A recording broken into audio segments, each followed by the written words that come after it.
नमस्कार मित्रांनो, स्वागत आहे तुमचं मराठी टेक मित्र या युट्यूब चॅनलमध्ये. खरीप हंगाम 2023 मध्ये ज्या शेतकऱ्यांनी कापूस आणि सोयाबीन लागवड केलेली होती अशा शेतकऱ्यांना हेक्टरी 5,000 रुपयाप्रमाणे जास्तीत जास्त 2 हेक्टर पर्यंत अनुदान देण्यात येणार आहे. परंतु या अनुदानासाठी शेतकऱ्यांना ई-केवायसी किंवा केवायसी करणं आवश्यक आहे. तर ही केवायसी करण्यासाठी ज्या याद्या आहेत ते कृषी सहाय्यक यांनी अपलोड केलेल्या आहेत आणि आता या याद्यांमध्ये ज्या शेतकऱ्यांचं नाव आहे त्यांना ई-केवायसी करणं बंधनकारक आहे. आता ई-केवायसी करण्यासाठी शासनानं एक वेबसाईट डेव्हलप केलेली आहे. त्यामध्ये आता शेतकरी स्वतःहून घर बसल्या ई-केवायसी करू शकतो. ई-केवायसी करण्यासाठी शेतकऱ्याकडे आधार नंबर असणं आवश्यक आहे आणि त्या आधारला मोबाईल नंबर लिंक असणं आवश्यक आहे. जर तुमच्याकडे या दोन गोष्टी असतील, तुमचं यादीमध्ये नाव असेल, तर ई-केवायसी कशी करायची याबद्दलची माहिती आपण या व्हिडिओमध्ये जाणून घेणार आहोत. तर सर्वप्रथम तुम्हाला तुमच्या मोबाईल ब्राउझरमध्ये ही वेबसाईट ओपन करायची आहे. या वेबसाईटची लिंक तुम्हाला डिस्क्रिप्शन बॉक्स तसेच टेलिग्राम चॅनलवरही देण्यात आलेली आहे. इथं आल्यानंतर तुम्हाला डिस्बर्समेंट स्टेटस यावर तुम्हाला क्लिक करायचं आहे. या डिस्बर्समेंट स्टेटस यावर क्लिक केल्यानंतर आता इथं तुम्हाला शेतकऱ्याचा आधार नंबर टाकायचा आहे, कॅप्चा कोड टाकायचा आहे आणि तुम्हाला बायोमेट्रिक्सनं ई-केवायसी करायची आहे का OTPनं ते तुम्हाला सिलेक्ट करावं लागेल. इथं सर्वप्रथम आधार नंबर टाकून घेतो.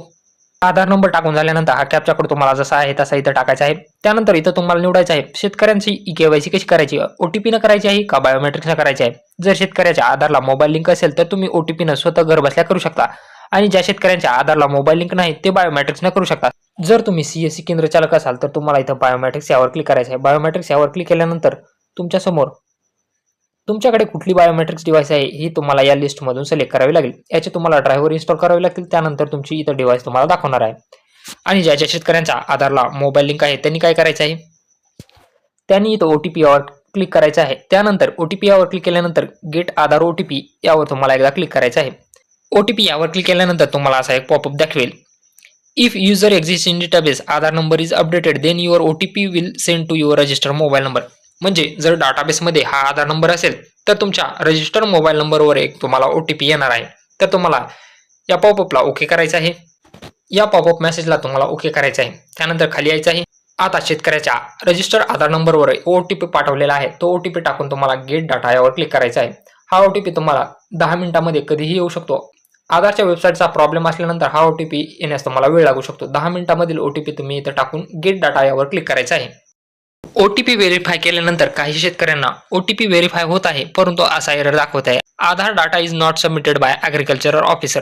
म्हणजे याचं असं म्हणणं आहे की आधारचा डाटा जो आहे तो ॲग्रिकल्चर ऑफिसरनं सबमिट केलेला नाही. म्हणजे कृषी सहाय्यक यांनी या आधारचा डेटा वर पाठवलेला नाही. परंतु या शेतकऱ्यांचं यादीमध्ये नाव असतानाही हा एरर येत आहे. तर ही वेबसाईट आज सुरू झाली असल्यामुळे यामध्ये अजूनही काही बग असतील, एरर असतील, ते लवकरच दुरुस्त होतील आणि त्यानंतर तुम्ही OTP व्हेरीफाय केल्यानंतर तुम्हाला अशी एक रिसिप्ट निघणार आहे ज्यामध्ये तुम्हाला फार्मरचं नाव आधार प्रमाणे दाखवणार आहे, फार्मरचा mobile number, date of birth, gender आणि त्यानंतर डिव्हिजन, डिस्ट्रिक्ट, तालुका, विलेज, त्याच्यानंतर खाता नंबर, सर्वे नंबर आणि क्षेत्र किती आहे आणि तुम्हाला रक्कम किती मिळणार आहे याबद्दलची पूर्ण माहिती इथं तुम्हाला दाखवणार आहे आणि ई-केवायसी स्टेटस तुमचं दाखवणार आहे. इथं पाहू शकता या शेतकऱ्याला 10,000 रुपये डिस्ट्रीब्युशन होणार आहे म्हणजे येणार आहेत आणि ई-केवायसी स्टेटस इथं सेल्फ यांनी केलेला आहे. त्यानंतर कशाने केलेलं आहे, OTPनं. आता याची प्रिंट काढून तुम्हाला त्या शेतकऱ्याला द्यायची आहे.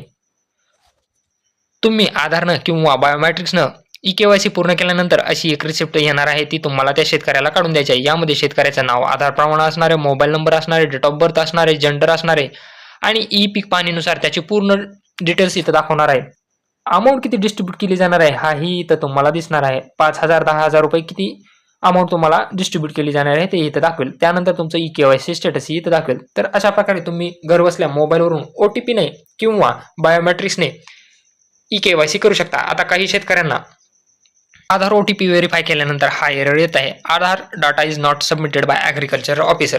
तर हा वेबसाईटचा बग असू शकतो किंवा एरर असू शकतो. हा हे लवकरच दुरुस्त होईल. त्यानंतर तुम्ही तुमची ई-केवायसी करू शकता. जर व्हिडिओ आवडला असेल तर चॅनलला नक्की सबस्क्राईब करा आणि बेल आयकॉनला प्रेस करायला विसरू नका.